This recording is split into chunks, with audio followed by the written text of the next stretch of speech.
Pending లో ఉన్న mess బకాయిలు స్కాలర్షిప్లు వెంటనే విడుదల చేయాలని ఏపీవీపీ జిల్లా కన్వీనర్ నిఖిల్ డిమాండ్ చేశారు.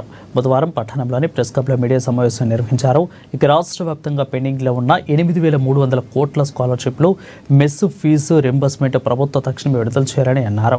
ప్రభుత్వ ప్రైవేటు కళాశాలలో చదువుకునే పేద బడుగు బలహీన వర్గాలకు చెందిన డిగ్రీ పీజీ విద్యార్థులు స్కాలర్షిప్ ఫీజు రింబర్స్మెంట్ రాక తీవ్ర ఇబ్బందులు పడుతున్నారని అన్నారు. విద్యార్థులకు స్కాలర్షిప్ అనేది ప్రభుత్వ భిక్ష కాదని, విద్యార్థుల హక్కు అని అన్నారు.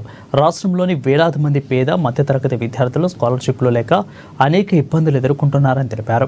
4 సంవత్సరాలుగా పెండింగ్లో ఉన్న స్కాలర్షిప్ బకాయిలను ప్రభుత్వం విడుదల చేయకపోవడంతో విద్యార్థులపై తీవ్ర ప్రభావం చూపుతుందని అన్నారు.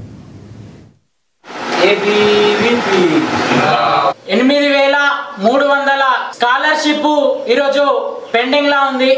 దీనికి సంబంధించి ఈ తెలంగాణ రాష్ట్రంలో ఉన్నటువంటి ముఖ్యమంత్రి గత 4 సంవత్సరాల నుంచి కూడా విద్యార్థులకు స్కాలర్షిప్లను విడుదల చేయని పరిస్థితి మనం చూస్తా ఉన్నాం.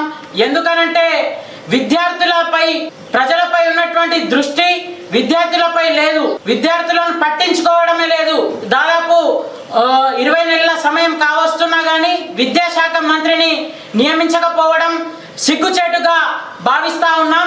ఎందుకనంటే ఈరోజు చాలా మంది విద్యార్థులు చదువుకు దూరం అవుతా ఉన్నటువంటి దృశ్యాలని మనం చూస్తా ఉన్నాం. వెంటనే స్కాలర్షిప్ ఫీజు రియంబర్స్మెంట్ను విడుదల చేయాలని ఏబీవీపీ ఆదిలాబాద్ శాఖ డిమాండ్ చేస్తూ ఉంది. లేని పక్షాన అడుగడుగున మీ